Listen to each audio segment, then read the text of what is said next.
Trump makes startling claim about the possibility of terrorists being airlifted in U.S. evacuation from Afghanistan. The former president, during the interview, called the Biden administration's effort to resettle Afghan allies incredible. "There has never been a war, win, lose, or draw, and you bring everybody into your country," Trump said. "That's a lot of people, and at a tremendous cost already. They're talking about billions and billions of dollars." The Biden administration, last month ahead of its August 31st deadline to withdraw all military assets from Afghanistan, airlifted more than 124,000 individuals from Hamid Karzai International Airport in Kabul. Biden administration officials said that included approximately 6,000 American citizens. Since the withdrawal, the Biden administration has said its mission has shifted from a military mission to a diplomatic one, and it is committed to continuing to evacuate Americans left behind, as well as Afghan allies, some with pending special immigrant visas, who aided the U.S. military throughout the war. But Trump warned that the individuals that the Biden administration are resettling in the U.S. could pose a risk to national security. "The people they are resettling, it's the worst. There was no vetting," Trump said. "And it is probably a tough group of people, because they were able to get on the plane, so they were aggressive." What does that mean? Does that mean you have terrorists there? Trump asked. Absolutely, you do.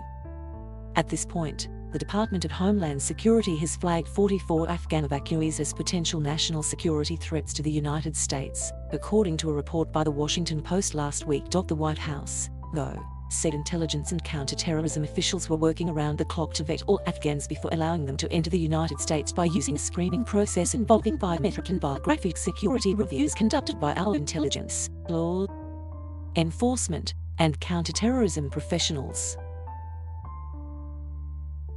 The White House said those with SIVs and vulnerable Afghans were flown to third countries in Europe and Asia that had agreed to serve as transit hubs before undergoing robust security screening and flying to the US.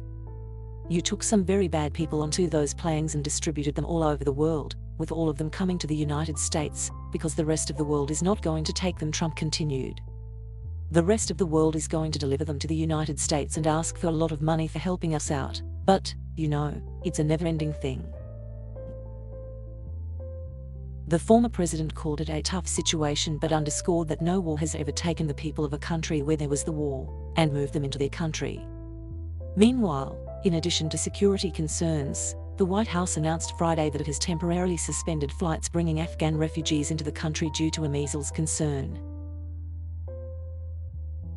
Operation Allies welcome flights into the United States have been temporarily paused at the request of the and out of an abundance of caution because of 4 diagnosed cases of measles among Afghans who recently arrived in the United States. White House Press Secretary Jen Psaki told reporters. She said that individuals are being quarantined and that the CDC has begun full contact tracing. Additionally, all arriving Afghans are required to have a measles vaccination as a condition of entry into the US. The Associated Press had previously reported that health safety concerns had shut down flights out of Qatar and Germany. There are nearly 10,000 evacuees at the US military base in Ramstein, Germany. As of last week, DHS said approximately 60,000 Afghans have arrived in the US since mid-August. The Associated Press contributed to this report.